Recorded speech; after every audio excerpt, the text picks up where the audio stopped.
Cerita dongeng, asal mula kisah Timun Mas. Pada zaman dahulu, hiduplah sepasang suami istri petani. Mereka tinggal di sebuah desa di dekat hutan. Mereka hidup bahagia. Sayangnya mereka belum saja dikaruniai seorang anak pun. Setiap hari mereka berdoa pada Yang Maha Kuasa. Mereka berdoa agar segera diberi seorang anak. Suatu hari seorang raksasa melewati tempat tinggal mereka. Raksasa itu mendengar doa suami istri itu. Raksasa itu kemudian memberi mereka biji mentimun. Tanamlah biji ini, nanti kau akan mendapatkan seorang anak perempuan, kata raksasa. Terima kasih, raksasa, kata suami istri itu.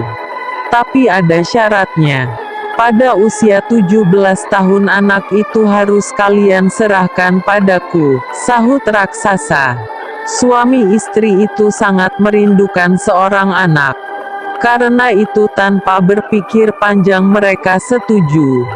Suami istri petani itu kemudian menanam biji-biji mentimun itu. Setiap hari mereka merawat tanaman yang mulai tumbuh itu dengan sebaik mungkin. Berbulan-bulan kemudian tumbuhlah sebuah mentimun berwarna keemasan. Buah mentimun itu semakin lama semakin besar dan berat. Ketika buah itu masak, mereka memetiknya. Dengan hati-hati mereka memotong buah itu. Betapa terkejutnya mereka, di dalam buah itu mereka menemukan bayi perempuan yang sangat cantik.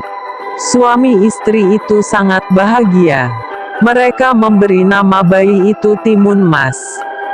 Tahun demi tahun berlalu. Timun Mas tumbuh menjadi gadis yang cantik. Kedua orang tuanya sangat bangga padanya. Tapi mereka menjadi sangat takut. Karena pada ulang tahun Timun Mas yang ke-17, sang raksasa datang kembali. Raksasa itu menagih janji untuk mengambil Timun Mas. Petani itu mencoba tenang. Tunggulah sebentar. Timun Mas sedang bermain. Istriku akan memanggilnya, katanya. Petani itu segera menemui anaknya. Anakku, ambillah ini, katanya sambil menyerahkan sebuah kantung kain. Ini akan menolongmu melawan raksasa. Sekarang larilah secepat mungkin, katanya. Maka Timun Mas pun segera melarikan diri. Suami istri itu sedih atas kepergian Timun Mas.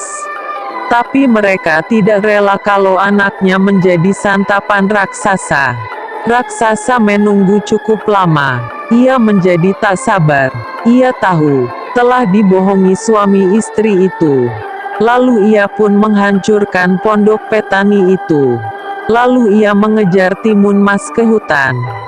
Raksasa segera berlari mengejar Timun Mas.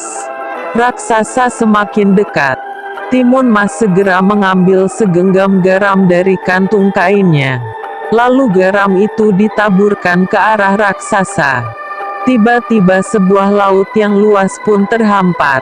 Raksasa terpaksa berenang dengan susah payah. Timun Mas berlari lagi. Tapi kemudian raksasa hampir berhasil menyusulnya. Timun Mas kembali mengambil benda ajaib dari kantungnya. Ia mengambil segenggam cabai. Cabai itu dilemparnya ke arah raksasa. Seketika pohon dengan ranting dan duri yang tajam memerangkap raksasa. Raksasa berteriak kesakitan.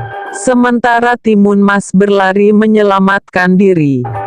Tapi raksasa sungguh kuat. Ia lagi-lagi hampir menangkap Timun Mas. Maka Timun Mas pun mengeluarkan benda ajaib ketiga. Ia menebarkan biji-biji mentimun ajaib.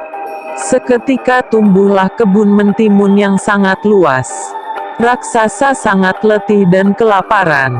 Ia pun makan mentimun-mentimun yang segar itu dengan lahap. Karena terlalu banyak makan, raksasa tertidur. Timun Mas kembali melarikan diri. Ia berlari sekuat tenaga. Tapi lama-kelamaan tenaganya habis. Lebih celaka lagi karena raksasa terbangun dari tidurnya. Raksasa lagi-lagi hampir menangkapnya. Timun Mas sangat ketakutan. Ia pun melemparkan senjatanya yang terakhir, segenggam terasi udang. Lagi-lagi terjadi keajaiban. Sebuah danau lumpur yang luas terhampar. Raksasa terjerembab ke dalamnya. Tangannya hampir menggapai Timun Mas. Tapi danau lumpur itu menariknya ke dasar. Raksasa panik. Ia tak bisa bernapas, lalu tenggelam. Timun Mas lega. Ia telah selamat.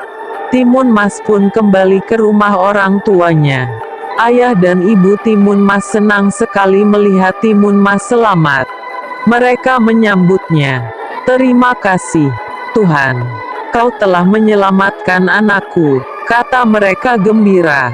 Sejak saat itu Timun Mas dapat hidup tenang bersama orang tuanya. Mereka dapat hidup bahagia tanpa ketakutan lagi. Terima kasih telah membaca sampai selesai cerita yang berjudul Dongeng Asal Mula Kisah Timun Mas.